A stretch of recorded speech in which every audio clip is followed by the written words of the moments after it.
Hello everyone, this is a video that has been prompted by a message I received from a longtime subscriber of mine. We haven't been in contact for a while, and he reached out to me with a couple questions. And these are real common questions that I've been seeing in the last couple of years. These are issues that have become increasingly important in the narrative, in the discussion, such that it is. And I thought this would be a good opportunity to address some of these issues. So he writes to me. I'm not going to read the whole message, but it was pretty short. He just had a couple of comments. He said that he was having some issues with libertarianism, and he wanted to know my thoughts. So he puts here, he questions the viability of libertarianism in an obviously naturally tribal world, the concept of ethno-states that I've seen cropped up recently, and the various other related things to it. Not exactly sure what he means there, but probably can make some educated guesses. Also, how libertarians end up being corporate shills, and how the free market is starting to become little more than a defense against shitty practices. I really feel that I've been black-pilled on libertarianism recently, so I was wondering if I could get someone that can better respond to these issues, as I don't think the regular YouTube anarchist lot has been. So, I definitely agree that these are now common issues that we are dealing with. I don't agree that they're necessarily new. Most of these arguments are not that new, but they've for some reason kind of become more central to a lot of people, and so it is relevant, totally relevant, and they're valid things to talk about. So these are good questions. So the first thing is the tenor of this question, and I may be misinterpreting this.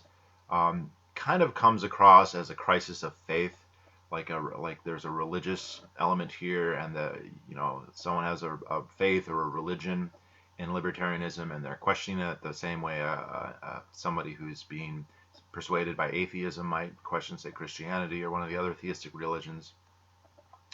And I think that although there's certainly characteristics about libertarianism, as there are with most ideologies for that matter, that are somewhat religious, and there certainly are people who, quote, believe in these ideas, who treat them in a religious way. I think that ultimately it's not a religion. It's not something that we accept on faith, at least in my case. I wasn't raised a libertarian. I didn't go to libertarian Sunday school. I became a libertarian very gradually over a long time through as best as I could, a rigorous understanding of theory and of history and of the empirical data, such as it was, of economics, whatever. And it wasn't something that I wanted to believe in necessarily. I resisted the idea of anarchism for a very long time. I started out much more as a nationalist, much more as a flag-waving, right-wing American. That's where I come from initially. And that's where, if I have a sentiment at all, and I'm sure that I do, that's where it's going to lie. Not with anarchism, okay? I didn't grow up on a kibbutzim. My parents aren't anarchists. They're moderate Democrats. So I don't want to approach this from the concept that it's a sacred thing, that libertarianism must be right, or that we have to find a way to rationalize it. It's just, from my perspective, these issues that he's bringing up, and I will address them, they don't really shake my faith, or terrible choice of words there. They don't shake my convictions that libertarianism is, at the very least, the most optimal alternative, and especially anarcho-capitalism. I think the debates are kind of hampered by an either-or kind of it won't work, it will work kind of idea. States work, anarchism doesn't work, or vice versa. And I think that oversimplifies the debate to the point of nonsense. If we're talking about human existence continuing, it's very hard for human society to end human existence. The closest things to it would be like war or like communism. All right, those seem really good at really hurting human society, but even those don't seem like they can actually obliterate it. The things that can actually obliterate it, like famines or plagues or natural disasters with volcanoes or asteroids, those are things that are rather independent of the social structure of the human species. we're talking about the various alternative social structures, we're not dealing with is humanity going to perish completely or not. We're just dealing with questions of which ones are more or less optimal, and that begs the question of the scale of utility and what the rubric is for determining that. So it's clear that you can have a state and you can have a human society. Absolutely, that's clear. It's clear to anyone who understands history that you can have a society without a state. Um, a lot of people on the pro-state side will kind of say that, well, you can't have anarchism, it doesn't work or whatever.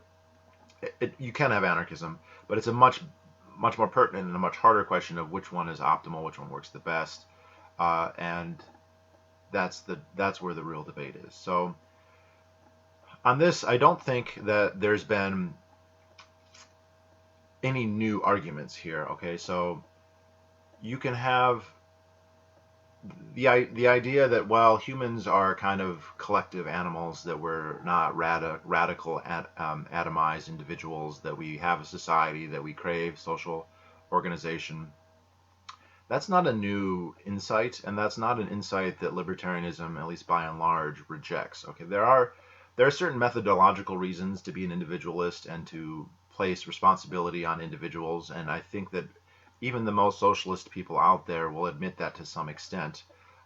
You would have to take a radically determinist, radically collectivist mentality to just say, well, we're social animals, therefore individuals don't exist, and everything will be by the collective. I think there are very few people who would actually advocate that on everything, right? We're not going to say, well, you committed a rape, so we are now going to punish your entire collective, however defined, and not do anything in particular to you or to your victim, right? Or if you get a job, it's not going to be, we're not hiring you, we're hiring the collective that you are part of, and we're remunerating the collective that you are part of. I don't think that there are many people, if any, who really agree with that. So uh, libertarians don't think that we should all be atomized hermits living in the woods. There might be some who think that you should be free to do that, and I would count myself among them. You should be free to do that if you want. I just don't think very many people ever would, or if they did, they wouldn't do it for very long.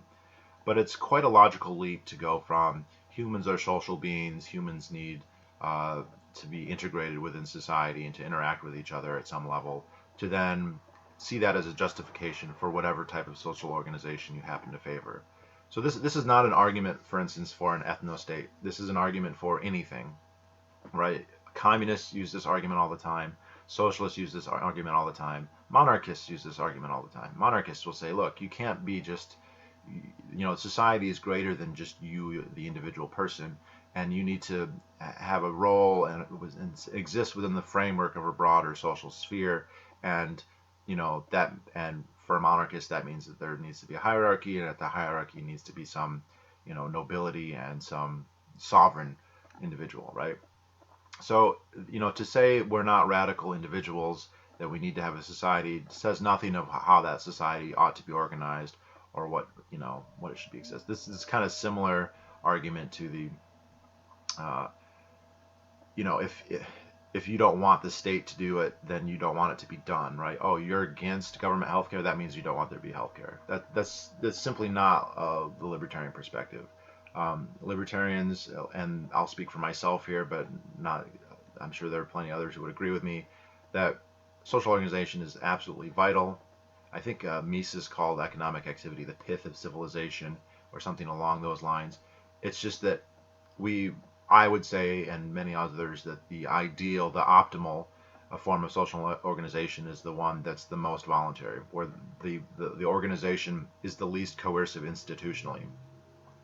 We can question whether it's possible to have no coercion at all.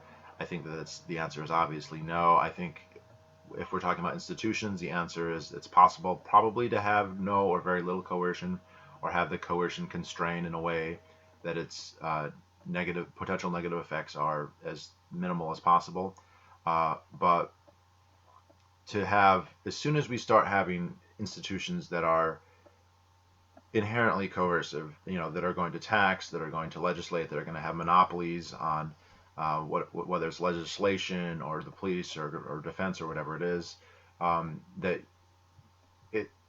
you're going to have all these problems that are associated with that. And that's what pushed me to be a libertarian in the first place. It wasn't that, um, oh, I want to be a radical individual uh, and fuck the government. I just want to do my own thing. It was there are problems for society from the state. The state imposes costs on society. That's obviously true. Uh, we can debate how high those costs are and if what we are getting in return are worth those costs. Those costs are very, very high, though. And kind of the insight of libertarians is, well, we can probably get the things that we need from a state from other means without imposing some of those costs, right?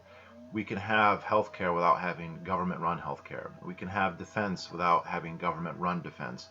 We can have a legal order without having a monopoly on legislation and arbitration or a quasi-monopoly. We can quibble about exactly the nature of the state in that context.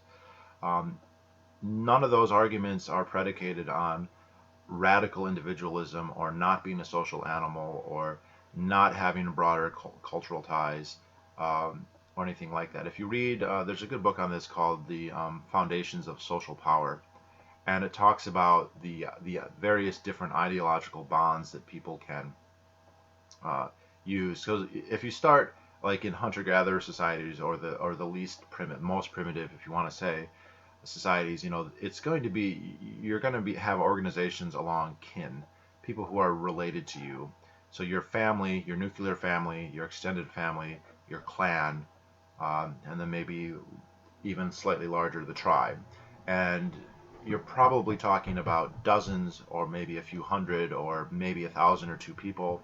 And really beyond that, the genetic differences become great enough that your obligations, practically speaking, are really nil. Uh, I have a brother, I have cousins, I have second cousins.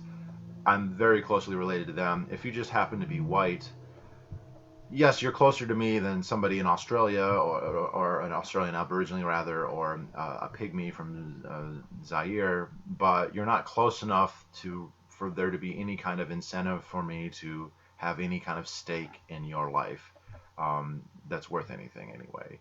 And in fact, if I'm able to enhance my chances of reproduction, if I'm able to enhance my life through cooperation with somebody who's more distant genetically than you are, that's actually more valuable to me than going out on a limb or prejudicing or hamstringing myself on your behalf, right? So the kin stuff, I mean, people talk about ethnic states. This is my problem here with the ethnic states and the so-called race realists. I don't have a problem with genetics. I don't have a problem with saying that people have different traits and different genes, and that some of this is going to be related to intelligence and aggression. And I have no problem talking about that. I have no problem thinking about that. I have no problem incorporating that into a worldview. I just don't see that it leads logically to the conclusions a lot of people want to go with it. I always said, and I said this in my video, the political implications of race realism. We can say that genes aren't arbitrary, but unless you're talking about clones of yourself, it is arbitrary where you're drawing the line on how much genetic code someone else has to, quote, be in your in-group, and how much they can't have different before they are, quote, the other. So again, I'm a mix, I'm American, so I'm mostly from the Northern European plane, English, German, and thereabouts. But so let's just say, and we'll just use geography here as a stand-in for genetic nearness or closeness, although that's not necessarily the case. But let's say I'm German and you're Polish, and so we are closely related. And I say, okay, well, you should be in my state, you should be in my clan, we should have that connection. And then someone comes and says, well, I'm Russian, and I say, okay, that's too far. I've decided that you're not in my group anymore. Right? So you could say objectively that the Polish person is closer, and I'm here using. Please, no one say that the Polish Slavs are more genetically distinct from Germans. I'm using this as an example to geographically, but as a stand-in for genetics, because I don't know the genetics well enough to define it by the various haplogroups. But where I draw the line is kind of arbitrary. Unless I'm talking about my identical twin who has exactly my genetic code, we're talking about degrees of difference, and where I want to draw that line makes no sense, and or not no sense, but it's kind of arbitrary. And the thing is, the person at the edge of my circle, so let's say we draw it at French people. French people, they count, but Spanish people don't, or Portuguese people don't. Well, a lot of French people are closer to the Spanish people than they are to me, potentially. And so why don't they draw their own state, ethno-state, where they're at the center and I'm at the periphery, right? Like this is it. There seems to be this belief that it's just painfully obvious that we should have states and how they're going to be. The same problem is with the socialists, the anarcho-syndicalists who just think political borders are just obviously, they're just clear what they ought to be. And so we'll just say, oh, well, we'll have the electorates decide everything. And the question arises, well, who's in what electorate and what are the various borders of the polities? And when I've asked this of anarcho-syndicalists, and they'll just kind of say, oh, it's just obvious what they should be, and that's just not true. And the same is true if we're going to talk about ethno-states. It's not obvious what it should be. Is the locus of the ethno-state going to be, you know, the defining genes? Are they going to be me, or are they going to be, you know, just to name other YouTubers, Ivan the Heathen, or are they going to be Confederate Socialist? You know, we're all white, but we're not all identically the same. So if we build out an ethno-state with one of us as the locus, it's not going to be the same ethno-state. And, you know, how big is that ethno-state going to be? So the genetic thing, and also if we just look, and I'll just address the whole ethno-state thing here. Historically, states are either not ethno-states, right? So people who are advocating this, you know, where are they looking in history for their examples of, you know, what they want? The most powerful states that we have in history are definitely not ethno-states. Because the Roman Empire is not an ethno-state. The British Empire is not an ethno-state. The United States is not now, nor has it ever been an ethno-state. Even when the United States had slavery, it wasn't an ethno-state, all right? Because there are millions of black people in the United States, you know, and interbreeding with white people all the time. So you can find some examples, but they're few and far between, and they don't lend themselves to like, this is obviously the way to go. We have maybe Japan, maybe North and South Korea, China, but it depends when. You know, some of the most powerful times in China, they were ruled by ethnic minorities, and they incorporated a lot of non-Han people. So, and I wonder how homogeneous Han people actually even are. They're not certainly homogeneous culturally and linguistically. So, you know, the Russian state is not an ethno-state, nor has it ever been. So there really aren't very many good examples. You could point to Iceland, but a lot of the ones that are ethno-states for obviously geographic reasons, and it's not clear that, you know, they are prosperous, or you know, you can point to nice things. I love Iceland, but you can point to nice things about it. It's not clear how much those things are because it's an ethno-state or not an ethno-state or homogeneous, right? So that I don't know. There's this tendency for anyone who believes in statism to kind of project their idealized version of a state and just say, oh, we're going to have a, you know, Dennis Kucinich, Bernie Sanders, benevolent socialist state, and it's not gonna be corrupt, and it's not gonna have special interests, and it's all gonna be democracy. And so I'm gonna advocate states based on that hypothetical state. And the problem is that there's no real way to ensure that that's the kind of state that you're going to get, or that you're going to keep if you were to get it. And this is true with an ethno-state. There's no way to guarantee that an ethno-state is going to stay that way, that it won't change, that will be the primary incentive. We know states want to extend their power, they want to grow, they want to incorporate more tax cattle into their system, right? It's very rare to have a state that is reluctant to incorporate additional populations into its control if it's possible. Sometimes they can't, right? If they're prohibited by other powerful states or by geographical reasons, they don't. But that's not because they can't. If they have the opportunity, states generally will. So there's no real basis to hope or to assume that an ethno-state will stay an ethno-state, or that it will keep the homogeneity or purity of the ethnic group that it's seeking to support, you know, as its highest virtue forever. And then the other problem is you can have an ethno-state, you can have a totally perfectly homogenous. We could even say, just for the sake of argument, a society of clones who are literally genetically indistinguishable, which is not what we're practically talking about, but just for the sake of argument. And you still have the problems with the socialist economic calculation problem. You still have the knowledge problem. You still have the incentive problem, right? So all these problems that libertarians are very well aware of. These are the problems that pushed me from, being a big government person to a small government person and then an anarchist person. All these problems still exist with a state that's an ethno-state, a totally homogenous, even a benevolent ethno-state. Even if we assume, no corruption and no malice or anything like that, it's still going to have these problems. And to just say, well, black people are different than white people, that does not address that problem at all. It's not enough to point out, well, there's genetic differences between populations, ergo states are good at handling medical care. That just doesn't logically follow. It doesn't, or that they're, well, the United States does, welfare doesn't work well in the United States now because we have all these ethnic minorities and we have all this heterogeneousness. But if we were ethnically homogeneous, all those problems would go away, and the state, people will make different arguments. It would be the best, or at least it would be the best possible alternative, and I just don't think that's true. I think a free market capitalist approach to addressing these problems would give the most optimal possible results, regardless of the ethnic makeup, regardless of the heterogeneousness or the homogeneousness of the society. And so I just don't see this as really persuasive.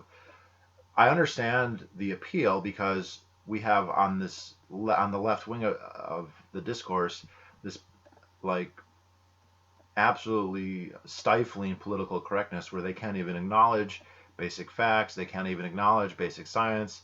They have this radical egalitarianism which just makes no sense at all at any level, and I 100% appreciate that.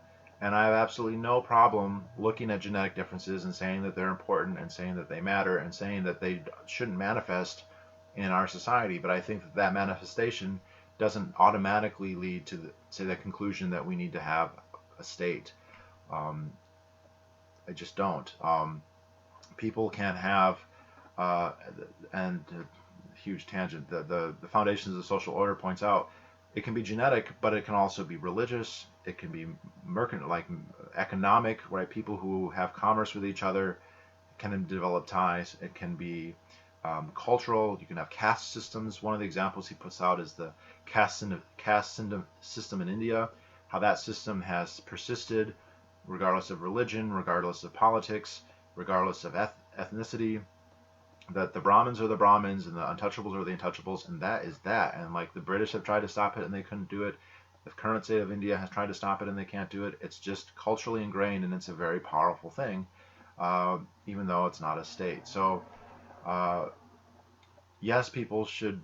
I'll be the first to say I think people should have the freedom of association, and what you're probably going to get is you probably will get a lot of segregation along all kinds of lines, along racial lines, around sexual lines, around professional lines, around ideological lines, and that's fine, and I think that's good. But as soon as we start saying, well, we're going to impose political boundaries over top, you start to have suboptimal solutions for all kinds of reasons. You start to impose costs. As soon as they have the power, as soon as some institution has the power, then they can either impose their view of things, which even if it's genuine, even if it's sincere, it's myopic, right? It's limited to their perspective, but then the incentive for them to abuse that power is going to impose additional costs. You just can't have that power and not assume that there will be some costs imposed by it. So I just, it's not enough to say that there are genetic differences between whites and blacks,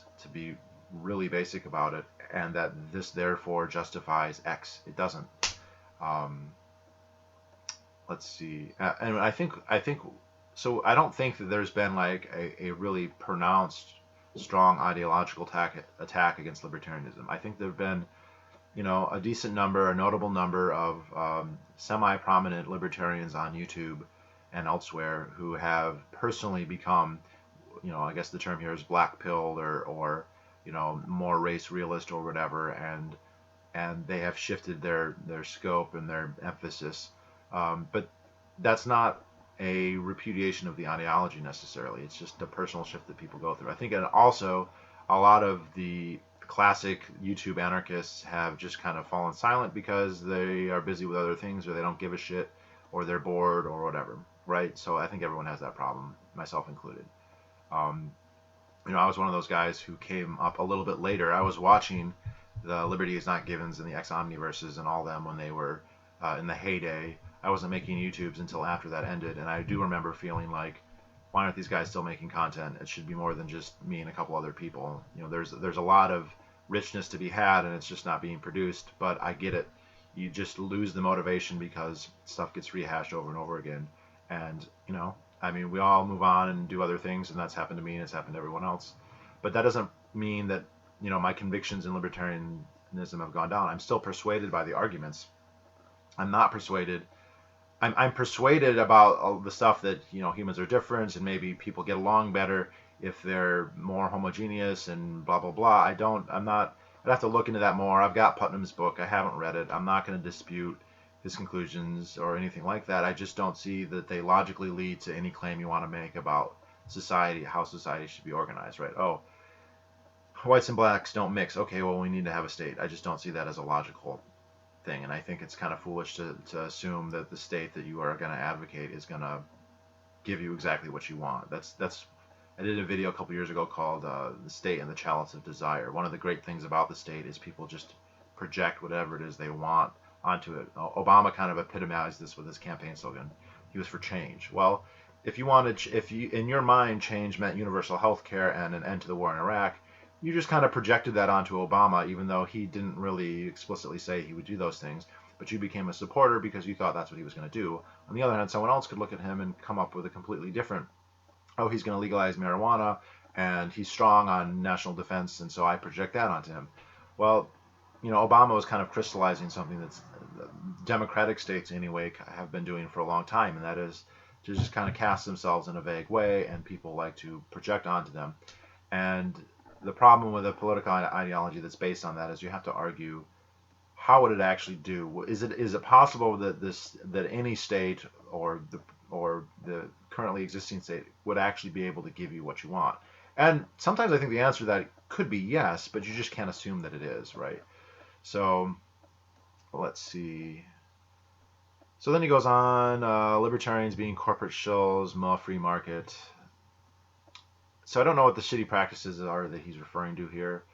I think that one of the limits of libertarianism is that it's very much a question of politics. When is it okay to use force? When is it not okay to use force? And the fact is that it's pretty limited. You should only use force in very constrained situations. And so there's this whole range of other activities that we might have opinions about that we might feel are wrong or dickish or jerkish or asshole-ish or whatever, but we don't necessarily think, oh, well, you should go to prison for those. And this kind of rubs a lot of people's intuition the wrong way.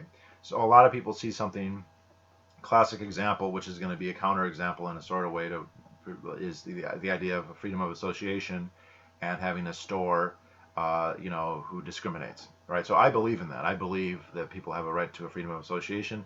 I believe if you own a business or provide a good or a service, that you're not obligated to provide that to anyone, and that you can discriminate who you provide that to on any criteria whatsoever, whether it's race or whether it's religion or whether it's just whatever the fuck you feel like. I feel like that's your right.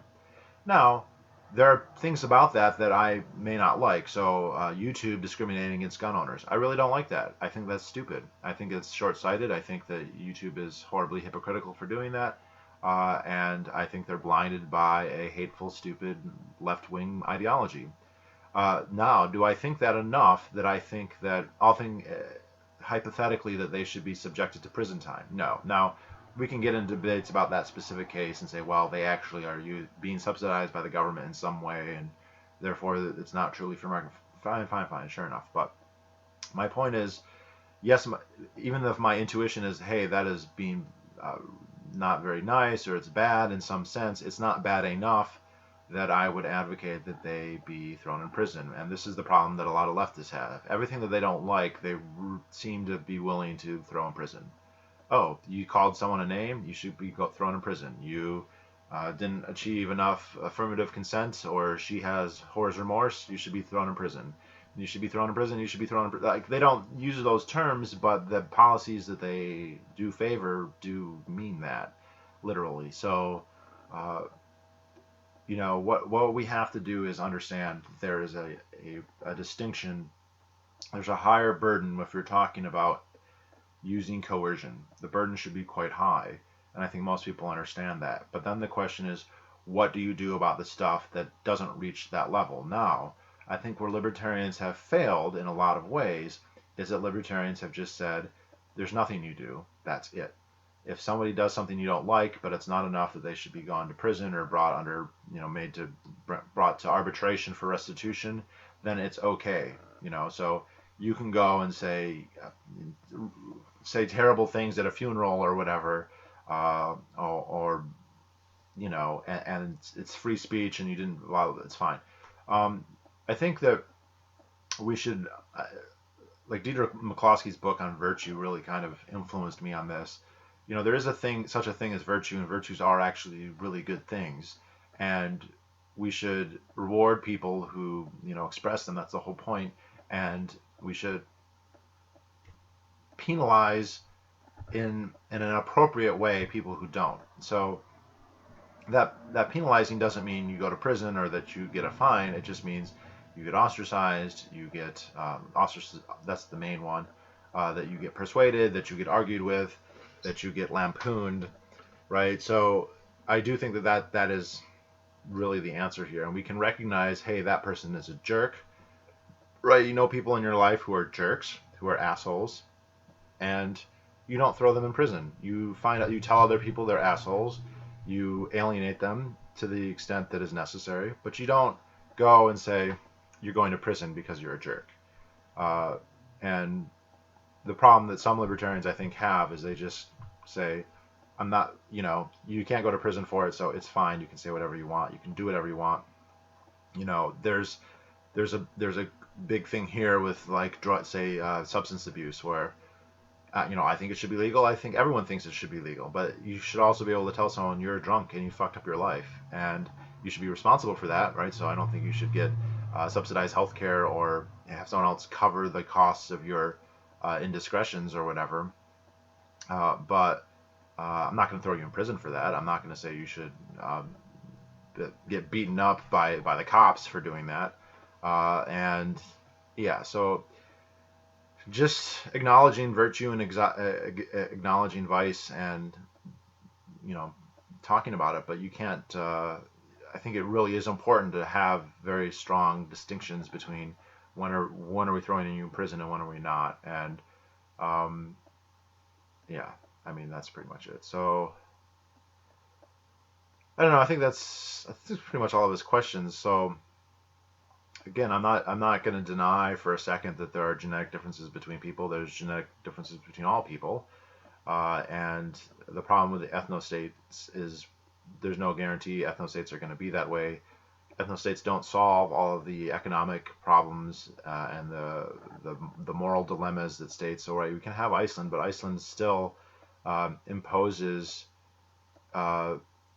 coercive domination over Iceland in a way that creates negative externalities, that creates costs. Now, the Icelandic state's costs might be less than the Polish state's costs or the French state's costs. That's not to argue that it's optimal. I think that the answer is the least state, the better, all the way down to there being no state. No state doesn't necessarily mean it certainly doesn't mean a forcibly integrated society. I think that's what a lot of ethno-state people fear, that you need a state to keep the segregation, that without a state, integration is inevitable or very likely, and I just don't think that's the case. States are, and very, very often, and I don't know if we can tally it up, but very often the forces of integration. They certainly have been recently in the United States. They even were before. Even when Jim Crow and slavery existed, we were still integrating with another race, other races, not just blacks. So but it's even more So, and that's the thing is like just because you have slaves doesn't mean you're not integrating them. In fact, they are integrated. They're like totally important to the economy. The most of the economy was most of the agricultural economy of the South anyway was dependent on them. So they weren't segregated. They were integrated in a genetic sense anyway. And so that was not an ethno-state by any means. And you can go all the way back to the Assyrians. They're moving populations around.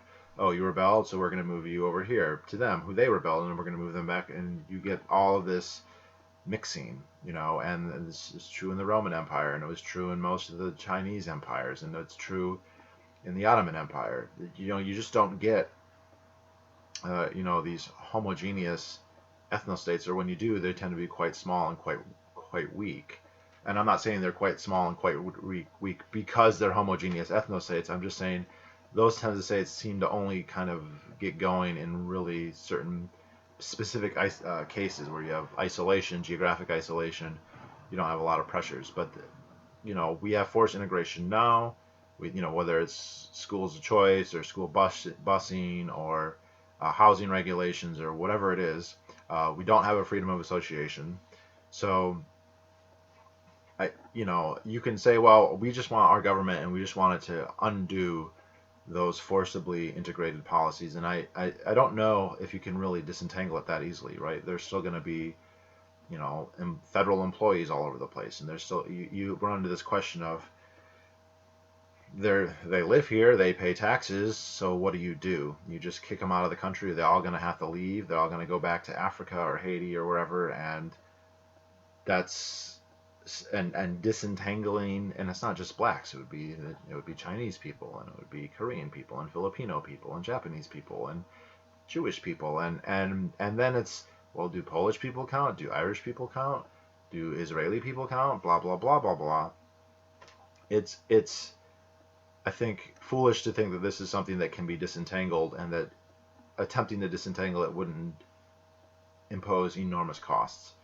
I think if you just let people be free and let people organize how they want and voluntarily interact the way that they like, I think you are going to see a lot of segregation. It's going to be voluntary segregation.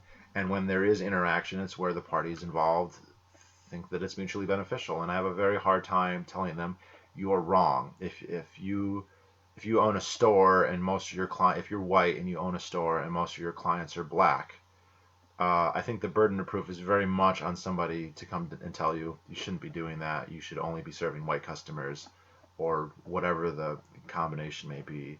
I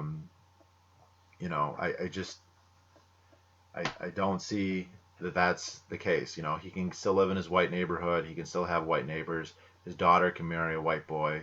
He can go to a school that's all white, blah, blah, blah. But if he wants to go to a basketball game and he thinks it's more fun to watch a basketball game full of really athletic, tall African Americans versus, watching the Icelandic Basketball League, I don't see, is he wrong enough that he should go to prison? And I think the answer is no. Maybe you want to, I wouldn't, this is where maybe we would differ. I wouldn't see any problem with that really at all. Whereas maybe some of the race realists might say, he's being a little bit of a race traitor in some sense.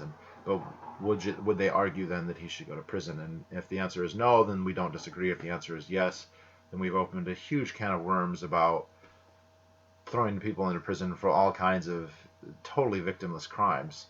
And they kind of sound a little bit like the environmentalists, right, who say, well, sure, you didn't actually do a crime, but the negative externality of you existing is you're increasing the carbon content of the atmosphere. So we can impose regulations on you for that, but there's no limit to those regulations. Well, this is kind of the same thing. Sure, you going and hanging out with your black buddies or whatever, socializing with the wrong race, there's no direct crime, there's no direct harm, but social continuity is impacted in some way that we can't quantify your contribution to it, but it's sufficiently serious that we're going to impose some kind of civil penalty on you, whatever that is, whether it's a fine or a prison or whatever. I can't imagine a system like that not being unbelievably draconian and arbitrary, where they're drawing the line. Oh, you send an email to a black person? Oh, you are pen pals with a black person? Oh, black people watch your media, like black people watch your YouTube channel, which I don't think happens very often in my case, but maybe. Or do you have to start bringing in black people to be tenants in your middle of the white neighborhood apartment complex, right? Then there's no zoning law, so you're able to do that, right? So I don't see that there's any obvious line there. It just seems like carte blanche to do whatever, and I think that that's just a recipe for disaster. And even if you were extreme enough to go in that direction, I don't think there's any hope that you'd actually get what you want. You're always going to have a peripheral border of interaction, and so that state is going to be. I mean, you could try and do what the Japanese did and just have complete isolation, and even they didn't have complete isolation, right? That was a short-term policy that they had, and one that was, by most people's estimation, disastrous. Right, just cutting yourself off, and that wasn't even really possible in 16th and 17th century Japan. It's certainly not possible now, or at least vastly more difficult. So I just don't see that as a really compelling, argument for a state of any kind, let alone an ethno-state. There's lots of compelling stuff in there about genetics and about explaining why humans are the way that they are, and I'm not against that. But if we're talking about genetics, if we're talking about evolution, states are way too recent to be a thing, right? We didn't evolve to have an ethno-state, and the kin groups, the extended family, they're micro, they're too small to even be microstates. And so unless you're gonna just go straight up and say it's gonna be, you can't say, well, tribalism ergo governments and states. No, well, tribalism ergo tribalism. Then you can't make the logical leap from, well, we are tribal animals, therefore the United States government is justified. No, therefore a tribe is justified. If that's the argument, right? You could just as easily say a communist state is justified by that argument as you could say a nationalist ethno-state is justified. Oh, humans are not radically individualized. They're part of a broader social. Okay, then that doesn't specify what kind of state you can or can't have. It just says that humans are social, and you're just using it as an excuse to do anything you want. So I'm not persuaded by any of these arguments for a state still. I think all the problems that libertarianism has outlined in the past are still valid. I think methodological individualism still has a very important place. It's not good enough to say the average black person has an IQ of 80. If you're dealing with a black person who has an IQ of 60 or an IQ of 110, it's absolutely asinine to pretend that he's the average, just like it's asinine to pretend a retarded white person has an IQ of 100, right? Like there's value in those things. I can see insurance companies using them as proxies about how much they charge someone for life insurance, or a company that provides, like a dispute resolution, a DRO, or an arbitration firm going, okay, well, you're in a group that has more aggression, for genetic reasons, so we are going to charge you more. I can see that happening, and I don't have a problem with it at all. But I don't see the price mechanisms of the market. So another problem here that he points out is the libertarianism kind of has this shorthand of, well, the free market, let the market decide, that the invisible hand. And that can sound like you're just making an appeal to some mysterious force that, we're treating kind of like God. And I will admit that there are plenty of libertarians who speak in those ways, but that is a shorthand for a fairly well understood economic process, and not even like an Austro-libertarian praxeological process, just supply, demand, prices, arbitrage on the market, like basic things, especially price. I think price is the most important one of those, and that this is the most efficient way that we know of allocating resources to best satisfy the wants and needs of people. And to argue against that is to say you have an objective understanding of what's actually the most valuable. So people are spending their money on X, Y, and Z, and then you come and say, you're wrong. You should be spending your money on A, B, and C, or some different ratio of X, Y, and Z. And then now you're sounding like the Venus Project people. The technocratic socialists who are conceited enough to believe that their conception of what is best is objectively true for everybody. And the same, it's routine when you debate socialists to hear nonsense like, well, 20% of your income should go to healthcare and 20% should go to housing and 20% should go to education, whatever it is. Like, it's just something that intuitively makes sense to them, and so then they believe it's objectively true for everyone. And anyone who starts saying we're going to impose our choices, whatever they be, whether it's on healthcare or who you can associate with or where you should spend your money, they run into the same ethical and utilitarian problems, and I don't think that any of them have compelling answers to that.